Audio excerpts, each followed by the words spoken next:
আসসালামু আলাইকুম। অনেকদিন পর একটা ভিডিও নিয়ে আসলাম কিছু কথা বলার জন্য।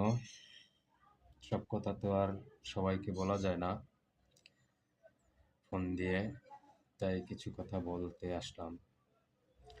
যেমন আমরা রাজনীতি করি, বা রাজনীতি বলতে আমরা দলকে ভালোবাসি, বিএনপি দল করি, দলকে ভালোবাসি, দেশনায়ক তারেক রহমানকে ভালোবাসি।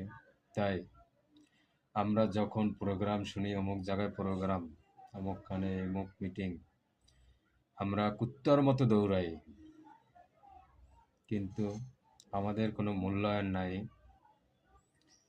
আর আশা করি আমরা মূল্যায়ন পাবো না, কারণ সবাই ভালো, ভালো না শুধু আমরা, সব নেতারাই ভালো।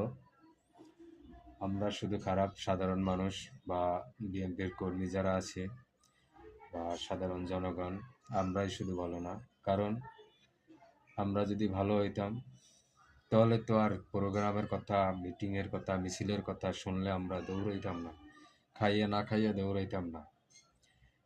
হ্যাঁ, যদি আমরা সে সময় না যাইতাম, প্রোগ্রামে না যাইতাম, তাহলে এখন আমরা মূল্যায়ন পাইতাম। কিন্তু তখন আমরা দুঃখের সময় আমরা প্রোগ্রামে, মিছিলে, সব জায়গায় অ্যাটেন্ড হয়েছিলাম, কিন্তু এখন আর আমাদের কোনো মূল্যায়ন নাই। তাই সবাই ভালো থাকবেন, সবার জন্য দোয়া ও ভালোবাসা রইল। আসসালামু আলাইকুম।